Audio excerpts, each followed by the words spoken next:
ready for true happiness, for deep fulfillment, for feeling alive, on purpose, and in control of your life again? It's time to be the bold, brilliant, beautiful woman you were born to be. Welcome to the PurposeGirl podcast. I'm women's happiness and life purpose expert Karen Rockkind, and I'm going to teach you how to live on purpose, feel alive, and be happy in every aspect of life. I'm going to get real about my life and interview women who are living on purpose so that you can finally live yours. Welcome to the show.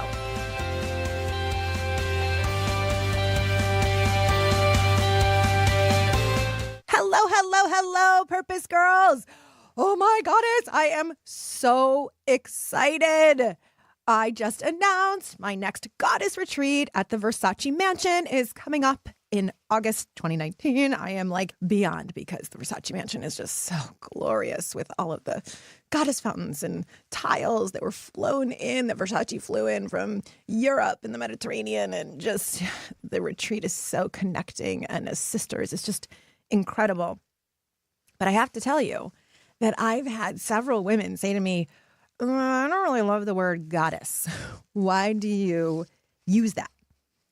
And I totally get it, because there was a time not too long ago, the first time I heard that word or someone called me that word, and to be honest, my inside kind of went, ooh, I want to be a goddess. But my outside didn't really feel like that. Right? I felt like, oh, I'm like 5 or 10 pounds overweight, and oh, I don't feel very good, and I feel kind of like a loser in a few areas of my life, and I didn't feel very goddess-like. And the fact is that there are 3 or 4 main factors that keep us from claiming our true goddess nature. So this episode of the Purpose Girl podcast is all about the fact that every woman is a goddess. We're going to dive a little bit into that, and go really deep into what is holding you back from claiming you're right, from claiming the truth that you already are a goddess. Because a goddess is a woman who is adored. And each of us is worthy of being adored and admired and cherished.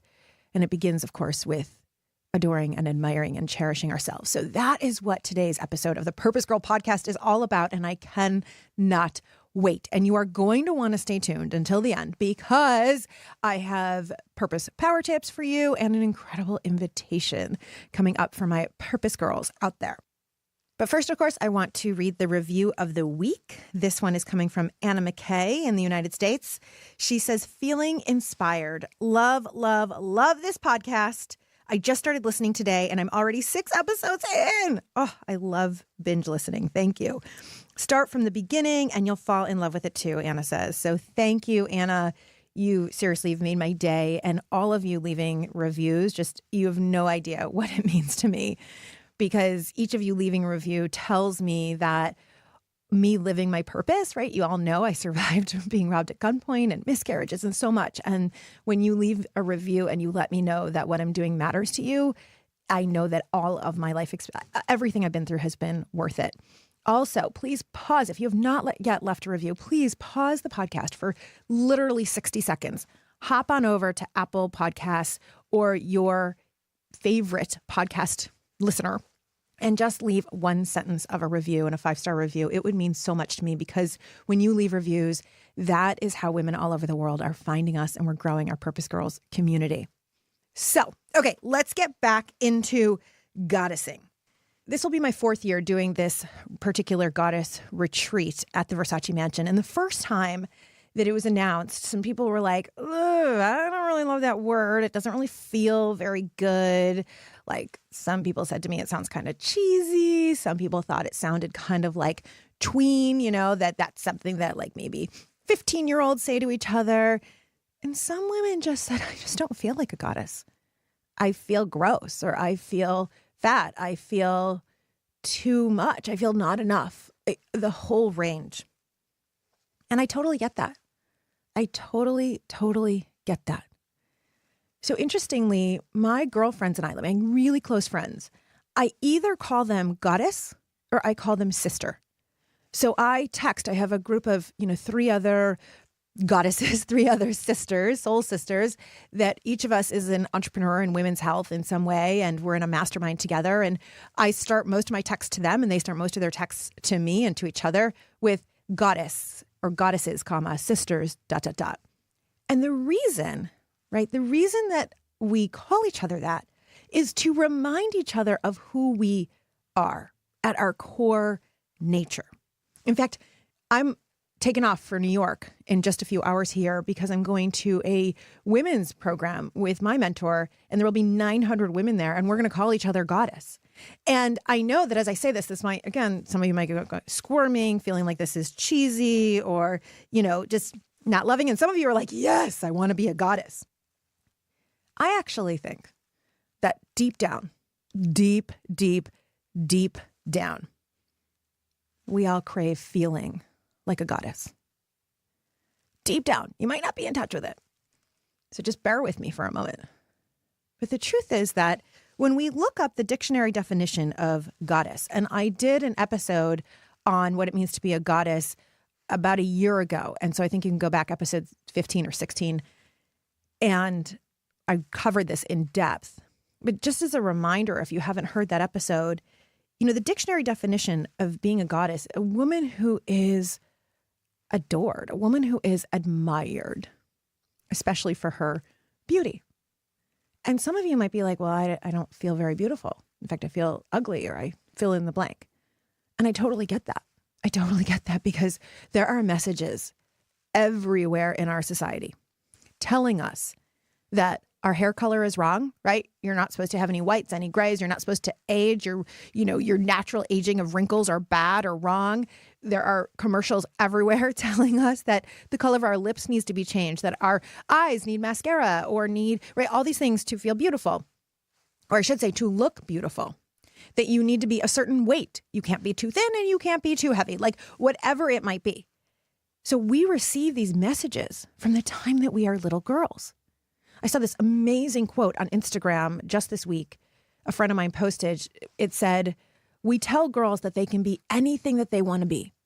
President of the United States, or whatever your country is, right? President, CEO, the person who saves, healthcare for a particular group of people, right? You can be and do anything you want.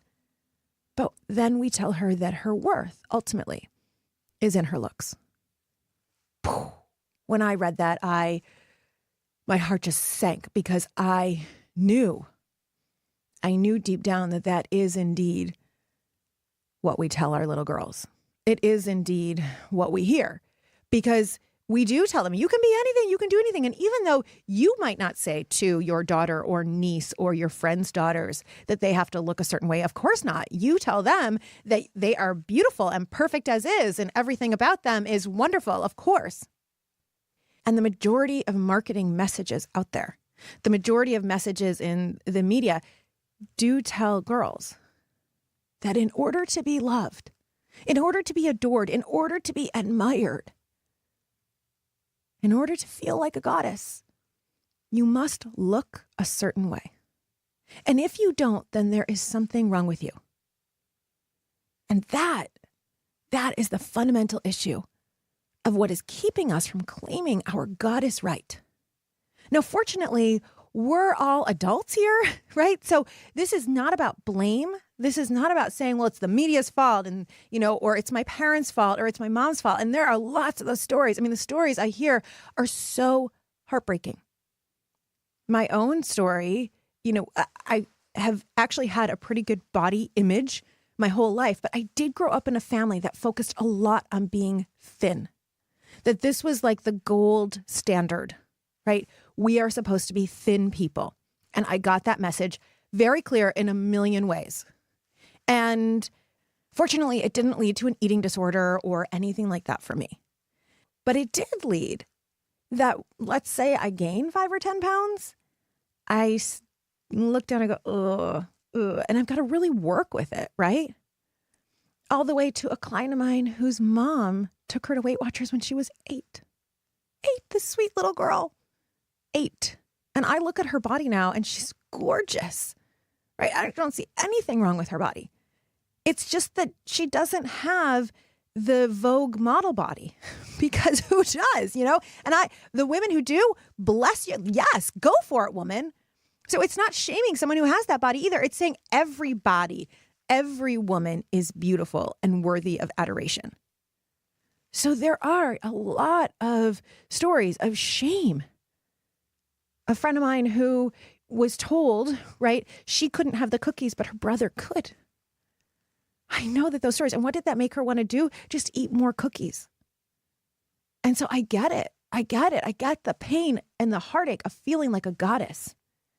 And I also get, even if it doesn't have to do with your body, even though, you know, it's interesting, the dictionary definition includes with the word beauty, being a woman who's admired or adored, especially for her beauty. And I say a woman's beauty has very little to do with what's on the outside. Very little. Because I know women who are stunningly gorgeous, attract lovers like you wouldn't believe, and are a size that society says is all wrong, right? A size that other women who are that same size think that they are not attractive to men or to lovers because of it. But you all know, I know several women who just, thinking of one woman who is so voluptuous, so deliciously curvy. Her breasts are like, oh my gosh, I just want to put my head in them. They're so yummy, right? And I have seen her wear sexy satin lingerie that's tight, and that woman can rock it. And I'm telling you, she can pick up anybody. Because it's not about what society has said the outside of her body is supposed to look like. She knows it's about how she feels and how she sparkles from the inside. She knows that it's about, she feels like a goddess. Now let's talk about this goddess thing for a moment. So I love the word goddess because when we think about what it means to be a goddess, right, being adored or admired, especially for your beauty, which we all know is that inner beauty. I mean, each one of us has a unique beauty, right? For you, it might be that your smile just lights up a room and people tell you that, or you look in the mirror, you kind of like a little bit know it. Or for you, it might be your hair. I have a friend who has the most glorious, gorgeous hair. And like, that is like what she comes back to all the time. Her hair is just so gorgeous. You just want to like eat it. It's like honey, right? Or for another woman, it might be her heart and saving all of the stray cats in the world. Like, how beautiful is that? I admire and adore. I have one client, she discovered her purpose was indeed that. And then she went on and partnered with a shelter, and she has run monthly adoption events in her community and adopted out so many cats that otherwise probably would have died or not had a chance at life, would have been ill.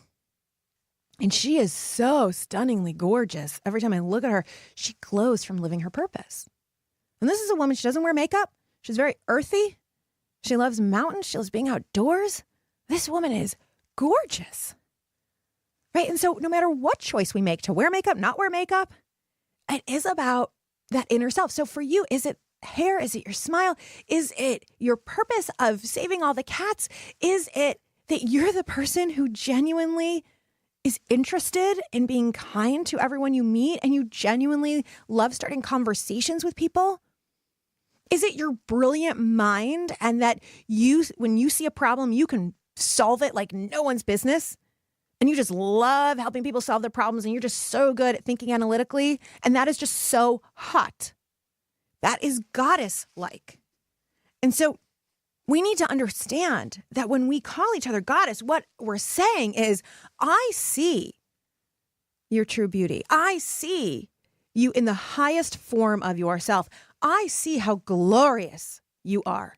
And I honor that. I honor that. And this is what we need to do as women with each other. We need to see each other in our highest light.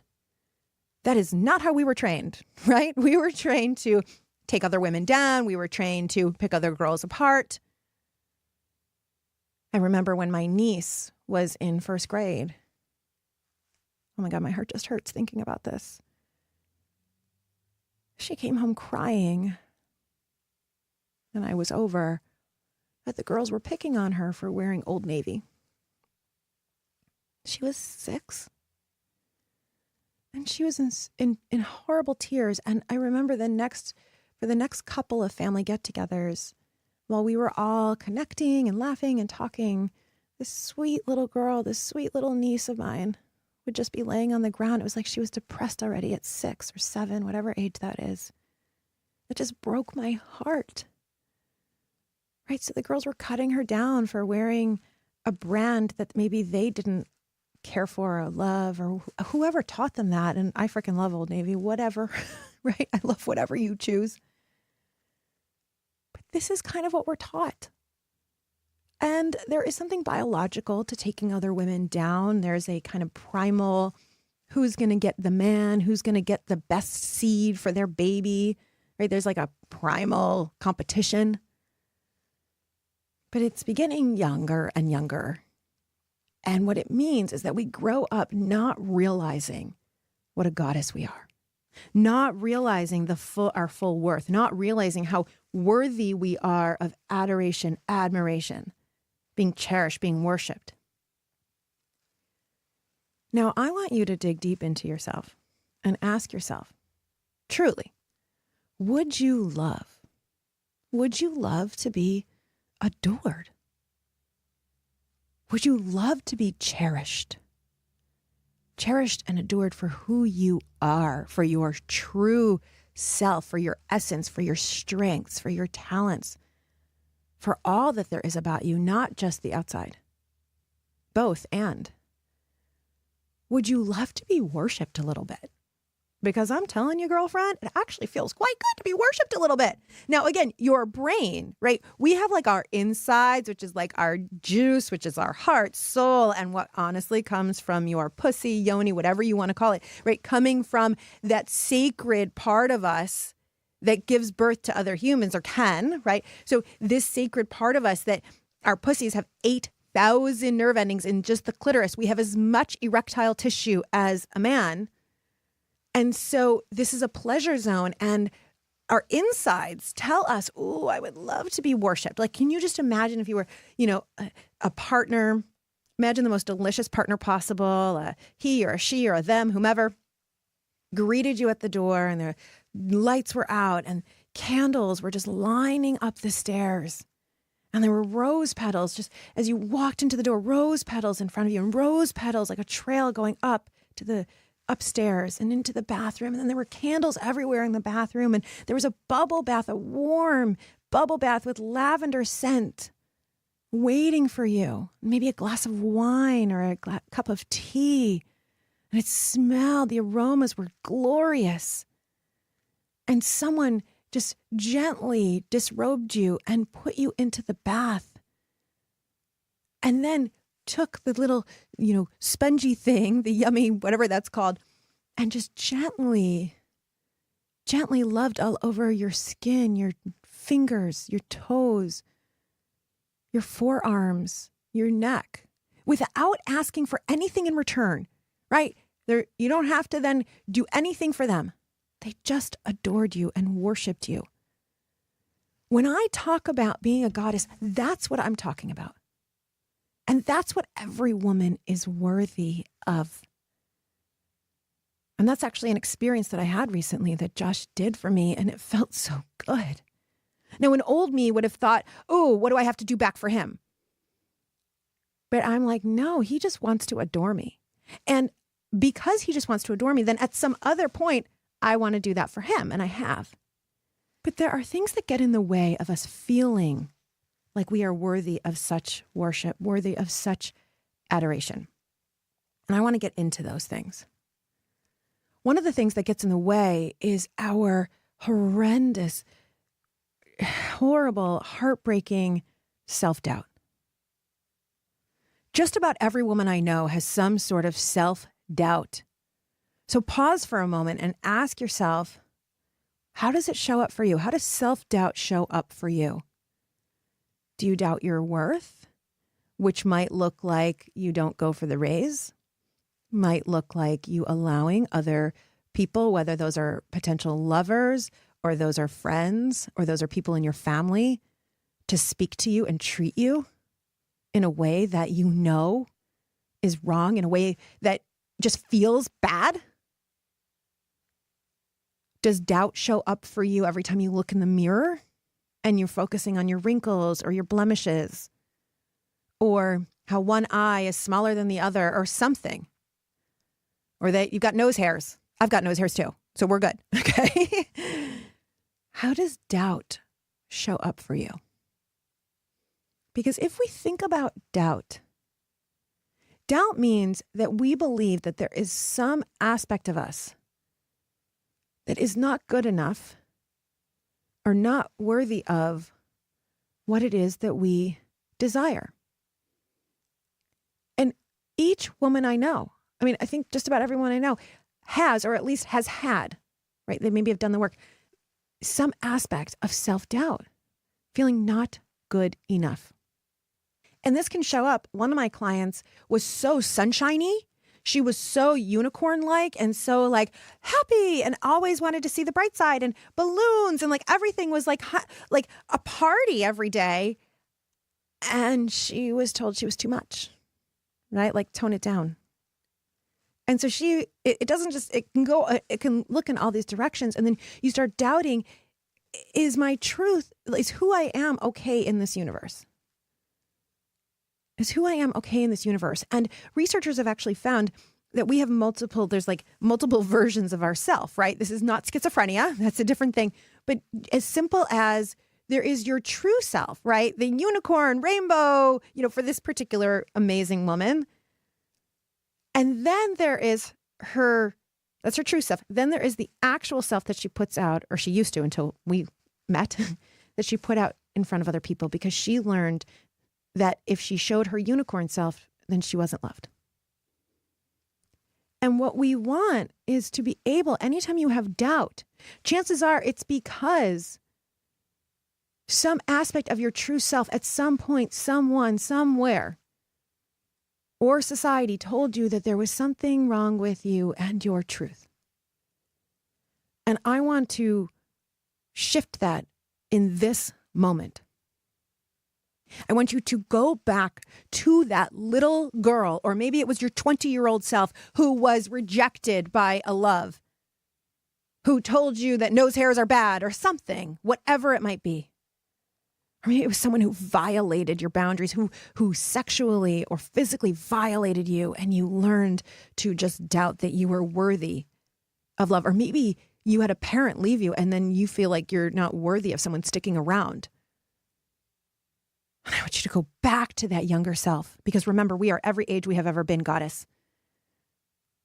And I want you to look at a picture of her. I want you to bring her onto your lap. I want you to love her and hug her, lean into her, and tell her, I love you as is. Tell her, I see you and I adore you. I admire you as is. And I know that you are a goddess. And that you are going to find the people who want you, exactly you, forevermore. Because people won't treat us in a certain way unless we allow it to happen. And this is what it means to step into our goddess self, our goddess self. I used to have a thing with other women. Frankly, it started when I was in 5th grade, 6th grade, 7th grade, and my, friends would turn on me and dump me. And, so I really grew up kind of not trusting other women. And I found that around a particular kind of woman who seemed like represented for me the old popular girls in 7th grade, right? The cool girls, I'm making air quotes with my fingers. When I was around women like that, I would shrink. I wouldn't speak up. My brain would go back to 7th grade and say, how do they want me to be? Should I say that? Should I say that? And here I was. I was doing this in my 30s and early 40s. Like, this is just, it was so ingrained. My 7th grade self was trying to protect me so hard to stay in with the popular girls, quote unquote, right? And so I would transfer that idea of the popular girl onto some different women that I met, maybe because one of them looked like a girl from 7th grade, or maybe because they had a particular mannerism, whatever it might be. And then the more I've done my own personal work and stepped into this idea that every woman is glorious, including me. And I don't need to doubt myself around these women. I need to be myself. And if a woman is, if we jive and we connect and we're meant to be friends, then great. And if not, okay too. Right? It's like a different level of acceptance. It's not saying I need everybody to love me. And this has been a huge journey of mine. Like I've worked with professionals on it, coaches, and done a lot of personal work around it. And a huge thing for me has been to be in so many sisterhoods. Right? The first time I went on a woman's retreat was the first time I actually exhaled. Because I was around, I think at that time I was around 15 other women, all different ages, all different, races, all different looks, everything. And there was a quote unquote popular girl there, meaning someone who reminded me of someone from 7th grade, right? And it showed me, I can be loved as is right here. I can be loved in my tears and fears. I can be loved when I am screaming my desires. I can be loved when I dance. I can be loved when I'm whole. I can be loved in my darkness and my light. And that's why I continue to go on women's retreats, because they remind me that I am a goddess. I go on them and then I hold them for other people, right? So anytime I'm in sisterhood with other women, that has been a huge healing for me, huge healing to release any doubt. I'm not saying that there's not some lingering there. Of course there is. There might be until I'm 80 or 90. I mean, I hope not. But I now know how to work with it. And every time I'm in sisterhood, every time I'm with a group of women who we do exercises, like at this goddess retreat coming up at the Versace mansion, one of the exercises I do is called a circle of love. And it is when we reflect in each other. Woman, I don't want to give away too much for those of you who are going to come. We reflect for each other who we actually are. So there's this incredible, juicy gift that happens when we're in that sisterhood. We release the self-doubt and we acknowledge, we see our worthiness. The second thing that I see keeps us from claiming and our true goddess self and living in that place where we know we are worthy of the adoration and being cherished is this idea that we have to be perfect. And then we beat ourselves up for every way that we're not. And of course, this is very related to self-doubt, right? They're all like, these things are mixed. But someone somewhere maybe told you that you had to be absolutely perfect or else you wouldn't be loved. I was speaking to a client just yesterday who grew up with a parent who said, you have to be, get all A's. You have to be on time. You have to, your bed has to be made a certain way, right? And it was actually a military parent. And so, no blame. We're too old for that. We're too wise for that, I should say. This is what we call radical self-responsibility, not self-blame, but saying, I'm not a victim to a parent or the media or society that made me feel anything less than being a goddess. I take full responsibility for my own life and my own feelings and for how I create. No more victim. I am a creator, right? That's like, that's being a goddess, being a creator. So when you have in any way been told that you have to be perfect, what that means is it leads to a lot of shame. Right? So Brene Brown, who is the key top researcher on shame and vulnerability, she says, guilt is saying I did something that was wrong, right? Like maybe you hurt a friend and you feel badly about the action and you feel guilty about it. You didn't go to her party and you want to apologize to her. Okay, guilt. Shame is I am bad. I suck. I'm a horrible person, right? And I will tell you that my brain has been a victim to shame, has been jailed to shame for more years than I even care to think about, for decades. And it has been a huge, right? I had all that shame because I so much wanted everyone else to see me as perfect, as having it all together, as being the all A's, right? I made sure I got all A's. When I went to college and I took a class that I thought I was going to get a C in, I dropped out. Because I was terrified. I would have felt so ashamed if I'd gotten anything less than an A. And certainly a C was like death. So this perfection and how it then leads us to beat ourselves up for any little thing, ruminating, right? Going over and over and over what happened, what you did wrong, what you should have done differently, what you should have said in the meeting. We beat ourselves up. Someone I know recently recorded themselves beating themselves up and saying all the things to themselves that they usually say, oh, it just makes me want to cry, just telling the story.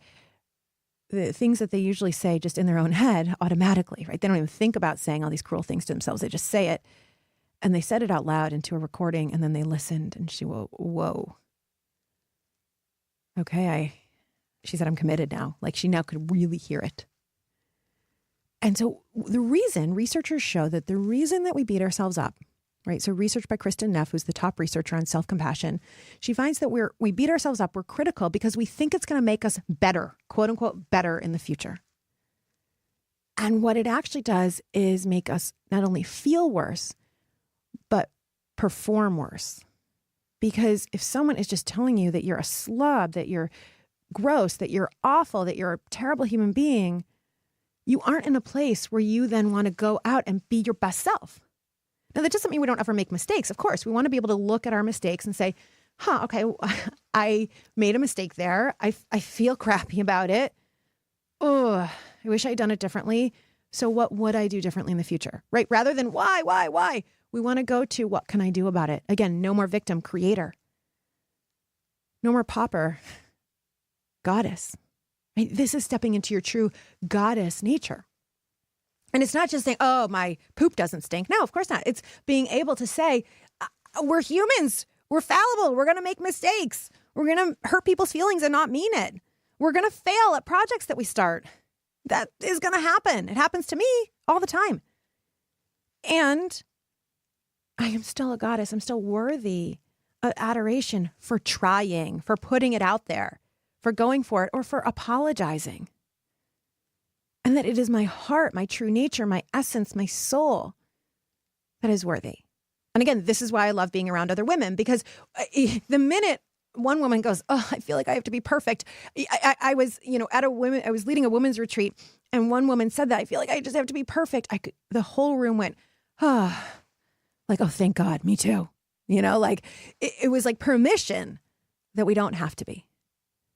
And then it's, well, what is special about you, right? Because, so this is the thing, as we think about this perfection thing, like perfection according to what? According to some societal checklist of what perfect is supposed to be, as opposed to you being your own perfect nature exactly as you. This is an amazing thing about goddesses. So if we actually look at like Greek goddesses or Hindu goddesses or goddesses in any tradition, Celtic goddesses, each goddess had or has a particular gift, right? Aphrodite is the goddess of love, fertility. And so she was worshipped to bring love into your life or to bring fertility. Someone might worship to her and say, please, fill my womb. Let me feel love. Let me feel beauty. Or we could look at Athena. Athens, Greece is named after this amazing woman, goddess, warrior. Athena is the goddess of war. She's the goddess. She's a warrior. She's like the fierce goddess. And everybody would pray to her when they wanted to, the nation in Greece and Athens to succeed in war. Everyone would pray to her because that was her gift as a warrior. And each woman, right, as whole women, we each have a bit of each of these goddesses in us. So there's an Aphrodite in you, a goddess of love, who's your sensuality and who maybe loves that bubble bath or loves satin sheets or loves certain music or, loves a little romance. Like that's your Aphrodite. And also inside of you is this Athena, the warrior, right? Stand up for your people.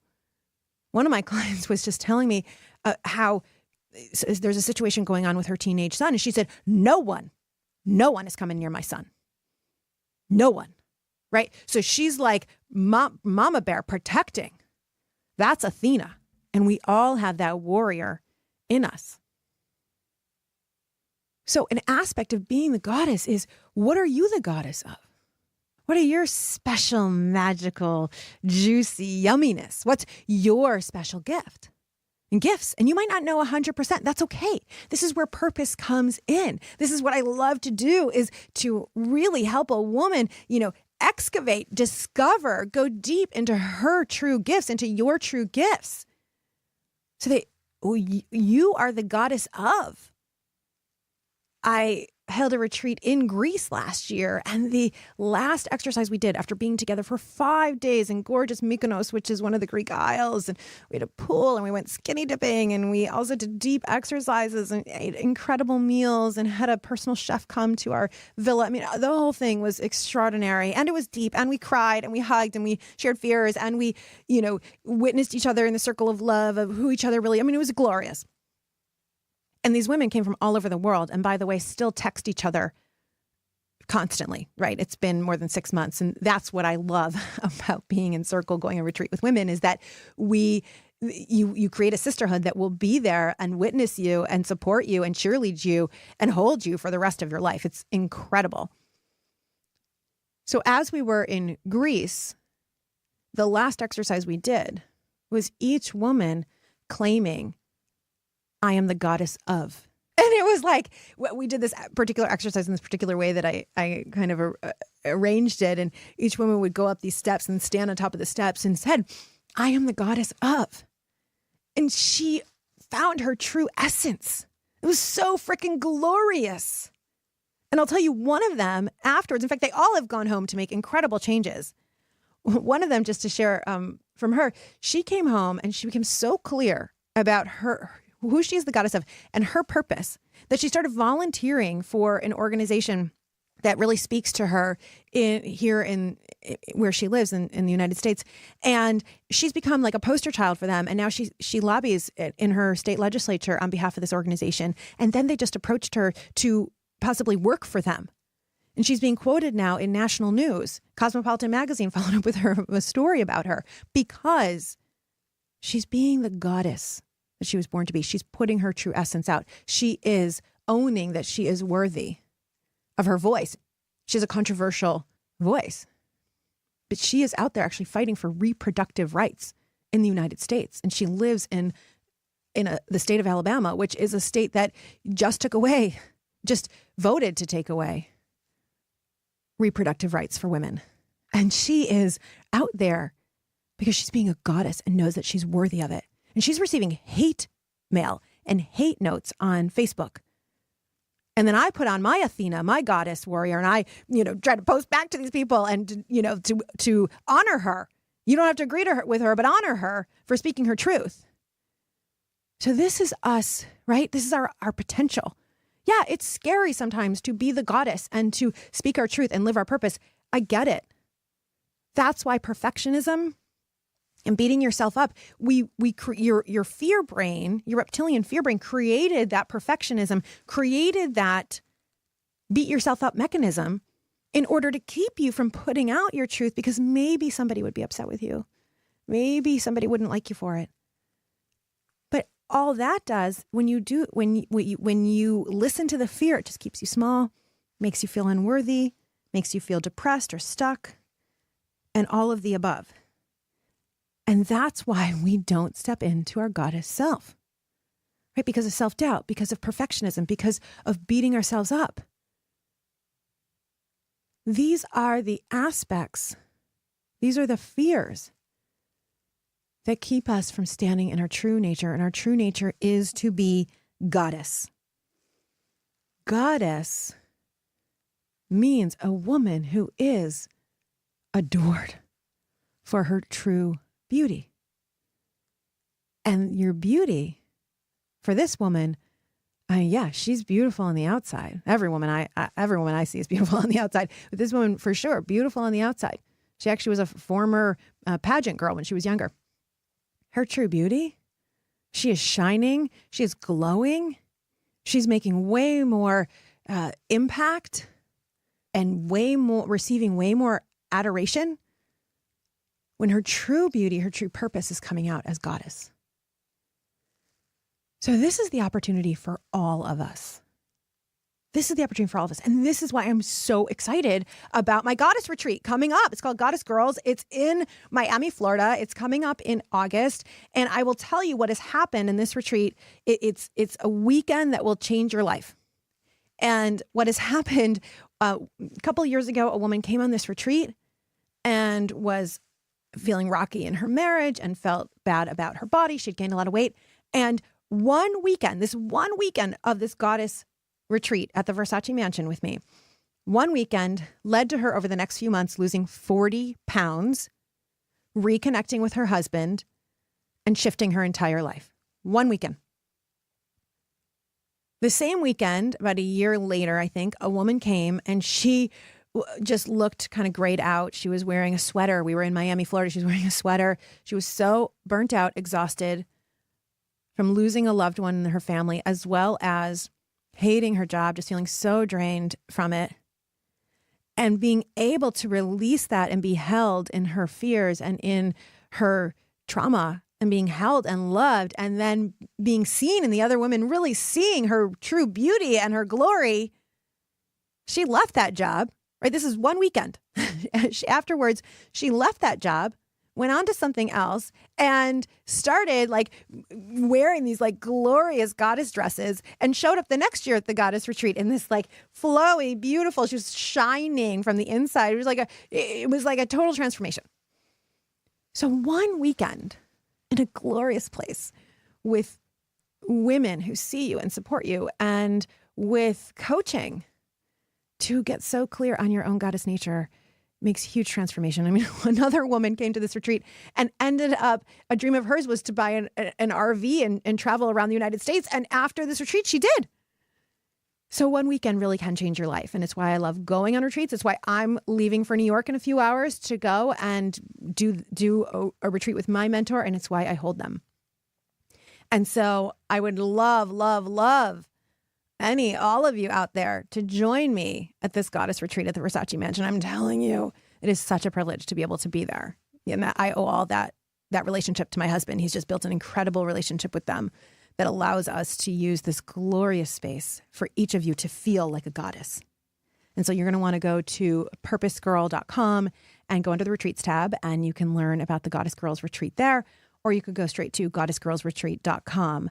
And of course, you have any questions, you have questions about payment plans, you have questions about how to make it work, you have questions about any of that, please reach out to me. Like a couple of you, sometimes when you reach out to me, you're surprised that I answer my own phone. I do, right? I don't have a huge operation here.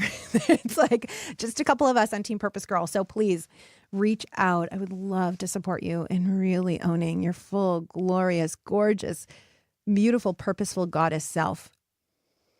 So let's close with a couple of purpose power tips.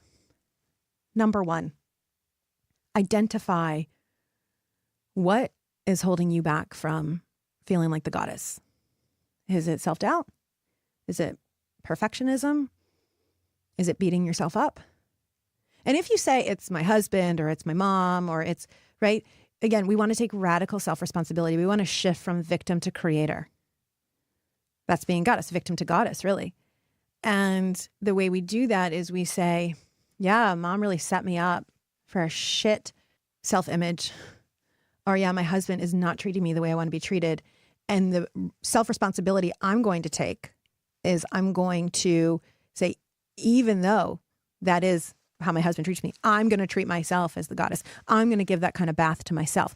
I'm going to be clear about how I want him to communicate and treat me. Even if he doesn't like it or doesn't want to, then maybe there's a different decision there, which I know is scary. But this is what I mean about radical self-responsibility. You treat yourself this way. So number one, purpose power tip number one, I want you to identify what is holding you back, what is keeping you from really feeling like the goddess that you are, really seeing her in you. Number two is this radical self-responsibility. What would make you feel so adored? Is it the scenario I gave of the candles and the rose petals? Is it that you would go to a lingerie store and you would do, put on something beautiful and sexy?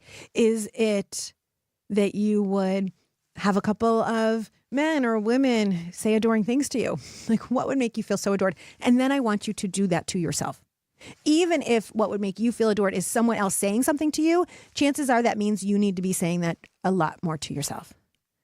That you get in the bath and, I've told you all this before, that you actually gently touch your toes and say, I love you, toes. You're just so adorable. And then you gently touch your heel and, oh, I love you, heel. You're so wonderful. And then you gently caress your calves and oh, calves, thank you for helping me walk. And your knees, and you really adore yourself. And you just look in the mirror into your eyes. Oh, I just love you so much. I adore you. You're so sweet. You're so wonderful. And even if you have to fake it a little bit at first, right? The whole thing, oh, we shouldn't fake it, is like, again, it's fear brain just trying to stop you. And so we do want to say it with feeling. Like you would say, when you look in the mirror, you're in the bath, imagine your 8-year-old self or 15-year-old self. What would you want to say to her? And then speak to yourself that way, right? So purpose power tip number 1 is identify. What's the issue getting in your way of feeling like the goddess that you are? Purpose power tip number 2 is radical self-responsibility. And purpose power tip number 3 is that you get yourself into some sort of sisterhood that holds you and sees you as the goddess and continues to hold you up and remind you of your true beauty. And whether that is coming on one of my retreats, I've got a retreat coming up in Glastonbury, England, which is the home of the priestess and the feminine. And we're going to be drumming and dancing on the most sacred feminine sites on earth. Or you come with me to the Versace mansion and feel your glory as a goddess, or you go on someone else's retreats, or you find a local group of women that can be your sisters, not just to get together and talk about a book, and not just to get together, which is wonderful, not just to get together and, gab about your husbands or wives or kids. None of that, even though that can be great too. I mean a sisterhood that is holding you up, that is worshiping you, and you worship them right back. That is your purpose power tip number 3. Every woman must have a sisterhood like that, if not multiple sisterhoods like that. And so with that, my invitation to you is to join me. I hope many of you are going to join me in Miami, and email me. And my invitation that I promised you at the beginning is, if you have not yet joined my newsletter list, that is where you get kind of first access to knowing exactly what retreats I'm doing and being kind of first come and all that kind of stuff. So make sure you're going over to PurposeGirl.com and signing up to get your free Living on Purpose guide. And that will put you onto my newsletter, where every week I send out tips and, events and different things, webinars or things I'm doing. And of course, to join our Purpose Girls Facebook group, it is totally free. And I just started doing every other week, I'm going to be doing a Facebook Live, so you can catch the recording on that. And we're building a community of women who are changing the world one woman at a time. And I invite you to invite the women in your life to this community, to this movement, right? This is a movement. And so share this with your sisters, share it with your friends, share it, instead of a book club, make it a Purpose Girl club. And I say that not from an ego place, but like each week you all could be discussing this content. And it's so important for all of us, right? As women. So share it with the women that you work with, share it with your mom, share it with your daughters. This is so important because that's how we change the world, one woman at a time. It starts with each of us taking this radical self-responsibility and then sharing it in loving sisterhood. You can find me on Instagram at Karen Rockhind, on Facebook, Coach Karen Rockhind, or of course in the Purpose Girls, the Women's Happiness Network. Just do a search for it. You can find it. And as always, I'm so grateful to you. Thank you, thank you, thank you for listening. Thank you for leaving the reviews. Thank you for sharing this with your friends and family. And please share it on Instagram, share it on Facebook. It helps so much for more women to find us and join this community, because together we're making sure that every woman stands in her goddess power. Because I'm telling you, your world is going to change when you feel like a goddess, because you're going to just, that's how we radiate. And then we start attracting things to our life instead of having to fight so hard for it. So we're on this mission for every woman to feel like a goddess. So thank you. Thank you for listening. I love you so much. We're changing the world one woman at a time. May you live purposefully. May you love yourself, and may you love life. Bye for now.